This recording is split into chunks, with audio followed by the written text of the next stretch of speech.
The sun beat down on the dusty plains of Harmony Gulch, a small town nestled in the heart of the Old West. Life was simple but often hard. Here, among the weathered buildings and endless sky, lived Isabella. She was known throughout the town not only for her striking beauty. Her long, dark hair cascaded down her back like a waterfall, and her eyes sparkled with a warm, inviting light, but also for her gentle heart and unwavering kindness. Isabella helped Mrs. Henderson with her chores, always offering a smile and a helping hand. She read stories to the children at the schoolhouse, captivating them with tales of faraway lands. And she tended to her own small garden, coaxing vibrant flowers from the dry earth. Everyone in Harmony Gulch knew Isabella, and everyone loved her. She was a beacon of light in a world that often felt harsh and unforgiving. But little did she know, a storm was brewing that would test her strength and resilience like never before. In Harmony Gulch, marriage was often seen as a practical arrangement. Families looked for stability and security, and women were often pressured to marry young. A good match meant a comfortable life, a roof over your head, and food on the table. But Isabella dreamed of something more than just a comfortable life. She yearned for adventure, for the chance to explore the world beyond Harmony Gulch. She loved reading books about strong, independent women who forged their own paths. Isabella believed a woman should have the right to choose her own destiny. She valued her freedom and independence above all else. She worked hard to support herself, mending clothes and selling her beautiful flowers at the town market. She didn't want to be beholden to anyone, especially a husband who might try to control her. Isabella wasn't against marriage entirely, but she wanted to marry for love, not for convenience or societal pressure. This made her a bit different from the other women in Harmony Gulch. Isabella's beauty and independent spirit caught the attention of Jed, the wealthiest man in Harmony Gulch. He owned the bank, the saloon, and a vast amount of land. Jed was used to getting whatever he wanted, but beneath his expensive clothes and air of authority lay a cruel and controlling heart. He saw Isabella as another possession to acquire, a beautiful ornament to display. Jed started to visit Isabella at the market, watching her with cold, calculating eyes. He'd send her expensive gifts, trinkets she never asked for and didn't want. He would linger outside her small cottage, making her feel uneasy and watched. He'd make comments about how a woman like her shouldn't be working so hard, that she deserved a life of luxury, a life he could provide. Isabella tried to politely decline his advances, but Jed wouldn't take no for an answer. His unwanted attention cast a dark shadow over her life, a constant reminder that her freedom was threatened. One evening, as Isabella was closing up her flower stall, Jed approached her with a self-satisfied smirk. "Isabella," he began, his voice dripping with false charm, "I've been thinking, a woman like you deserves the best, and I can give it to you." He pulled out a velvet box and opened it, revealing a glittering diamond ring. "Marry me, Isabella?" he said, his eyes fixed on her, expecting compliance. Isabella's heart sank. She knew this moment was coming, but she had hoped to avoid it. Gathering her courage, she looked Jed directly in the eyes. "Jed," she said firmly, "I appreciate your offer, but I cannot accept. I value my independence, and I don't believe we are suited for each other." Jed's face darkened. He wasn't used to being refused, especially by a woman. His smile vanished, replaced by a look of cold fury. "You dare refuse me?" he hissed, his voice low and menacing. "You'll regret this, Isabella. You'll regret this deeply." He slammed the velvet box shut, his eyes burning with anger, and stormed off, leaving Isabella trembling but resolute. Jed couldn't accept Isabella's rejection. His pride was wounded, his ego bruised. He paced back and forth in his opulent office at the bank, his anger growing with each step. He couldn't let Isabella get away with defying him. He had always gotten what he wanted, and he wasn't about to let a woman stand in his way. He muttered to himself, his voice laced with venom, "If she won't come willingly, then I'll just have to take her." A dark and twisted plan began to form in his mind. He would show Isabella who was in control. He would teach her a lesson she would never forget. He summoned his henchmen, two burly men named Hank and Gus, known for their ruthlessness and obedience. He outlined his plan, his voice cold and calculating. He wanted Isabella, and he didn't care how he got her.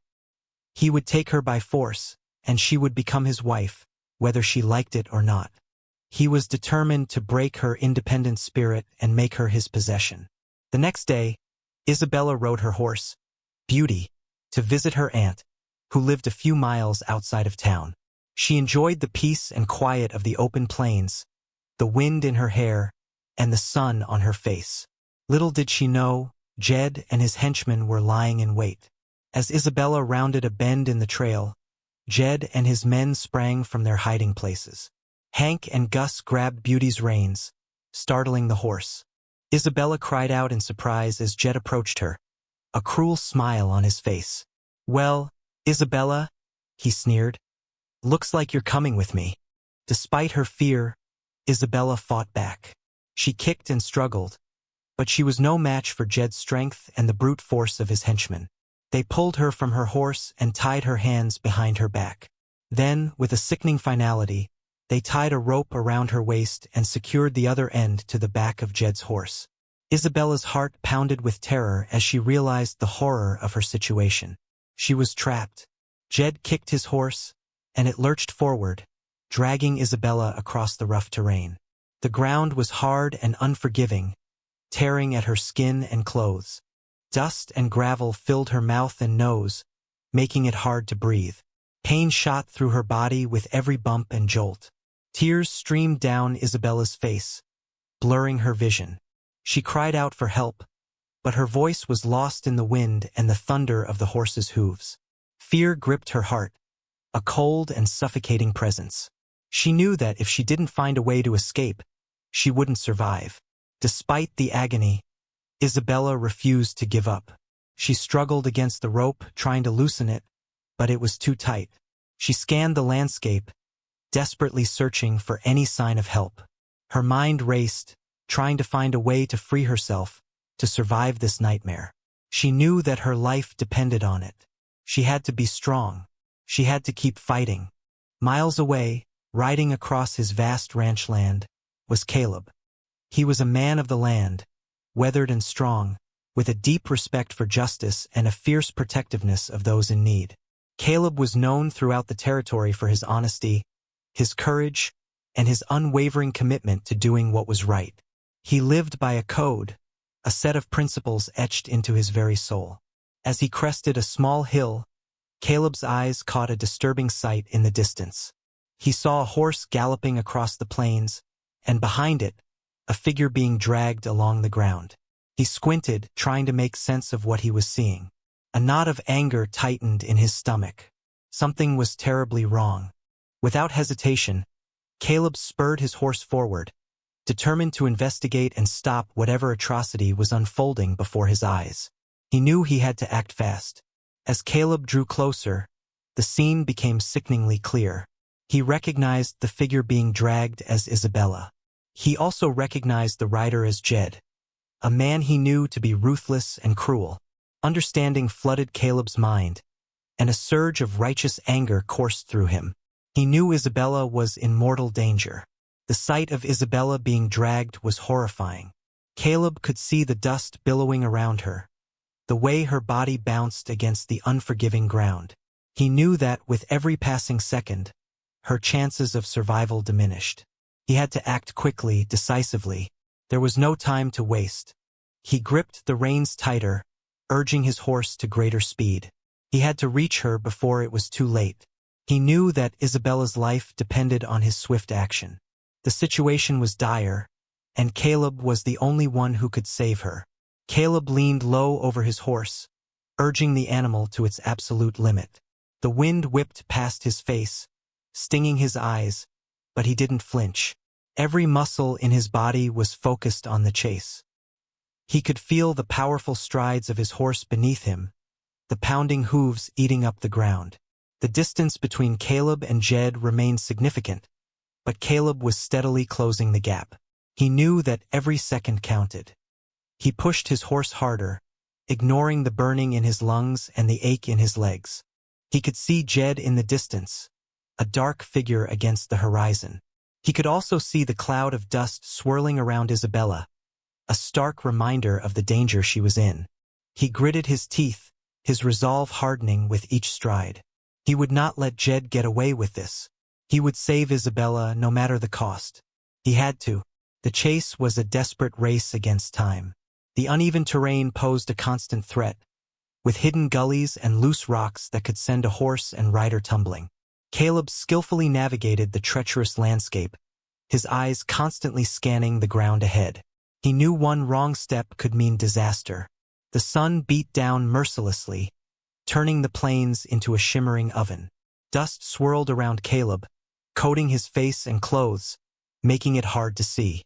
But he pressed on, fueled by his unwavering determination. He pictured Isabella's face, her kind eyes, her gentle smile. He couldn't let her down. He wouldn't let Jed win.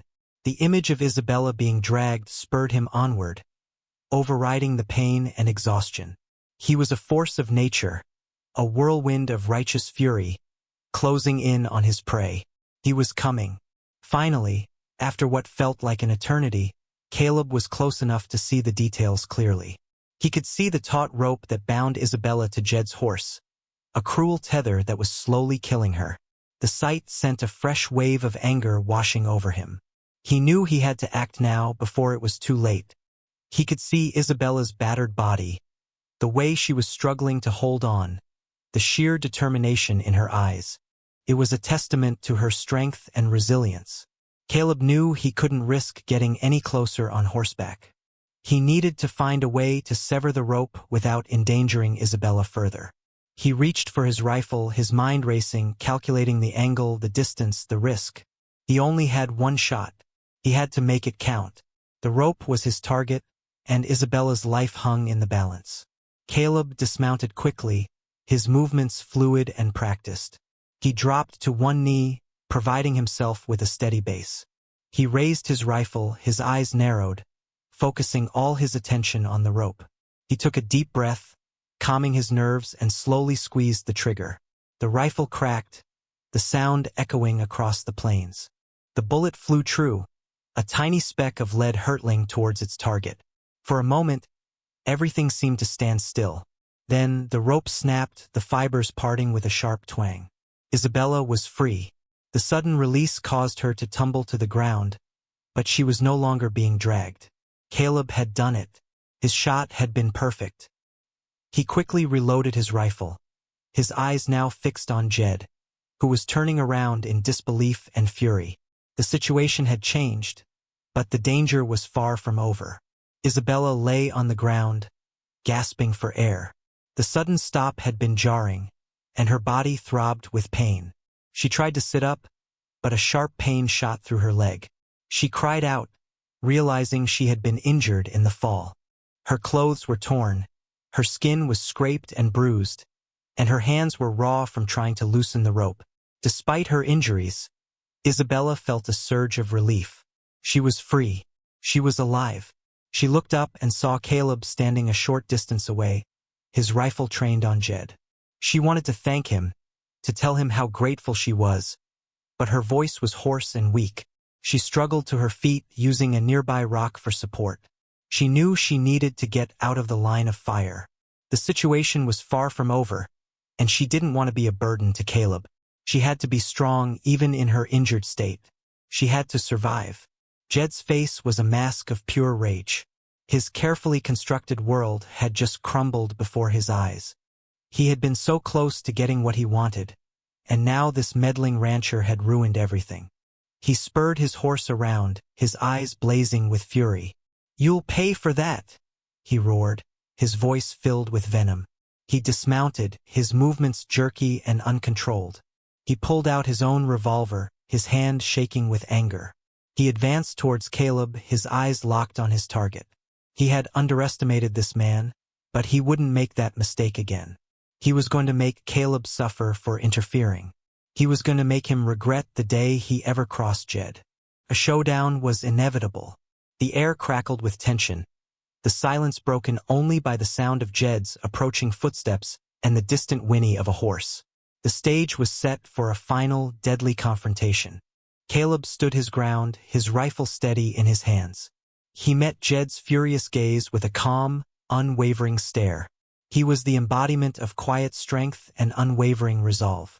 Jed, on the other hand, was a picture of uncontrolled rage, his face contorted with anger, his movements erratic. The contrast between the two men was stark.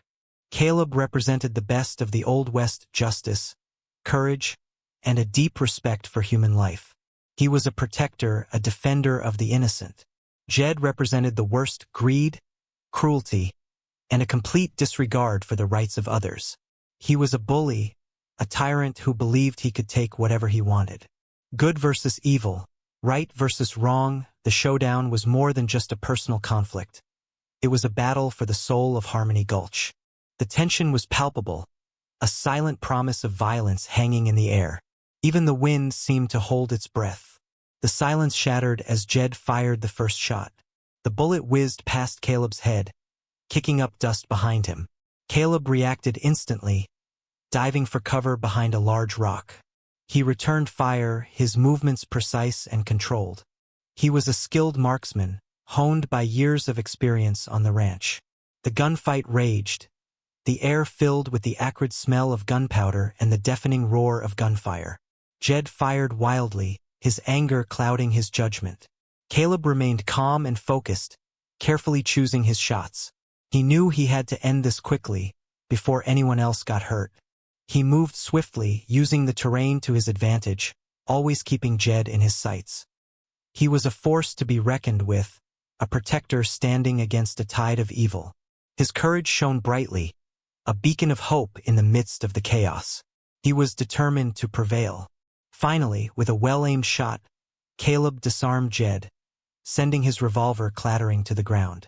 Jed stood there, defeated and humiliated, his face a mask of disbelief. He had lost. He had been outsmarted and outgunned. Caleb approached him cautiously, his rifle still trained on the fallen man. "It's over, Jed," he said, his voice firm but calm. "You're going to answer for what you've done." Soon, the sheriff arrived, summoned by Caleb's earlier shots.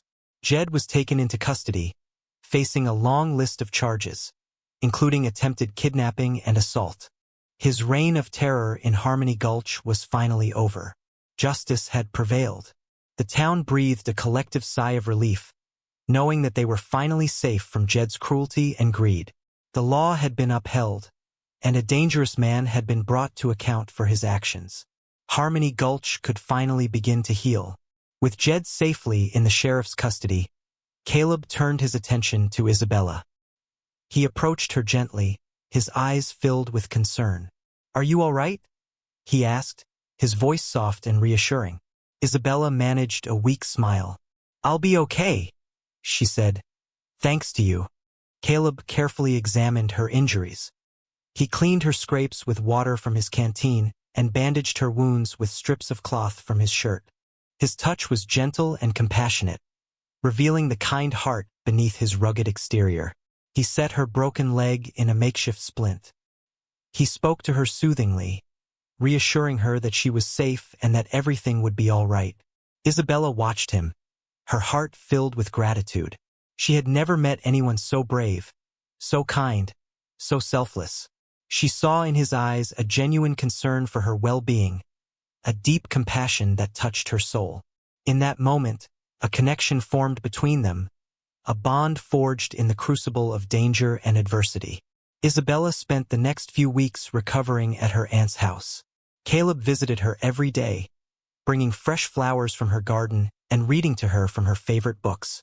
He made sure she had everything she needed, tending to her with unwavering patience and care. As Isabella healed, both physically and emotionally, her gratitude for Caleb deepened.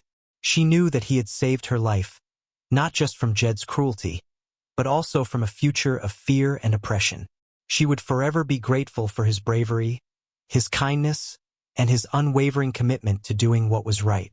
She realized that true strength wasn't about wealth or power, but about courage, compassion, and a willingness to stand up for what you believe in. She also learned that even in the darkest of times, there is always hope, and that sometimes a hero can come along when you least expect it. Her view of marriage began to shift, too. As the days turned into weeks, the connection between Isabella and Caleb deepened. Their conversations flowed easily, sharing stories about their lives, their dreams, and their fears. Isabella learned about Caleb's love for the land, his dedication to his ranch, and his unwavering belief in justice. Caleb learned about Isabella's passion for her flowers, her love of reading, and her fierce independence. They found solace in each other's company, a sense of peace and understanding that they had never experienced before. The crisis had stripped away the superficial, revealing their true selves. They saw each other's strengths and weaknesses, their hopes and dreams. A bond formed, stronger than any they had ever known, forged in the heat of danger and tempered by compassion and care. It was a love built not on convenience or societal pressure, but on mutual respect, admiration, and a shared understanding of what truly mattered in life. A love that was destined to be. When Isabella finally returned to Harmony Gulch, the entire town turned out to welcome her back. Banners were hung, flowers were scattered, and cheers filled the air. They celebrated her freedom, her resilience, and her unwavering spirit. They had all feared the worst, and her safe return was a testament to her strength and Caleb's bravery. The celebration quickly turned into a tribute to Caleb. He was hailed as a hero, a savior who had risked his own life to protect one of their own. They praised his courage, his skill, and his unwavering commitment to justice. They recognized that he had not only saved Isabella's life, but had also freed them from Jed's tyranny. The townspeople organized a grand feast, filled with music, dancing, and heartfelt speeches. It was a day of joy, a day of unity, a day that would forever be etched in the history of Harmony Gulch. They felt safe once more. They felt hopeful once more. They had their Isabella, and they had their hero. Not long after the celebration, Caleb proposed to Isabella. This time, it wasn't a proposal born of greed or control, but one born of love, respect, and a deep understanding of each other's hearts. Isabella, her eyes shining with happiness, accepted without hesitation. They were married in a small, intimate ceremony, surrounded by their closest friends and family. The town of Harmony Gulch rejoiced, celebrating the union of their hero and their beloved Isabella. Together, they built a life on Caleb's ranch, a life filled with hard work, laughter, and unwavering support for each other. Isabella brought her love of flowers to the ranch, creating a beautiful garden that bloomed with vibrant colors. Caleb continued to protect the land and its people, always standing up for what was right. They were a team, a partnership built on mutual respect and admiration, a testament to the power of love and courage. They were finally happy. The story of Isabella and Caleb serves as a reminder that courage, independence, and standing up against injustice are essential values, no matter the time or place. Isabella's bravery in refusing Jed's unwanted advances, despite the potential consequences, paved the way for her freedom and happiness. Caleb's unwavering commitment to justice, his willingness to risk his own life to protect Isabella, demonstrated the power of standing up for what is right. Their story teaches us that true strength lies not in wealth or power, but in the courage to be ourselves, to fight for our beliefs, and to protect those in need. It reminds us that even in the face of adversity, hope can prevail, and that love can blossom in the most unexpected circumstances. May we all be inspired by Isabella's independence, Caleb's courage, and their unwavering belief in the power of love and justice. May we all have the strength to stand up against injustice, to value our independence, and to always choose courage over fear.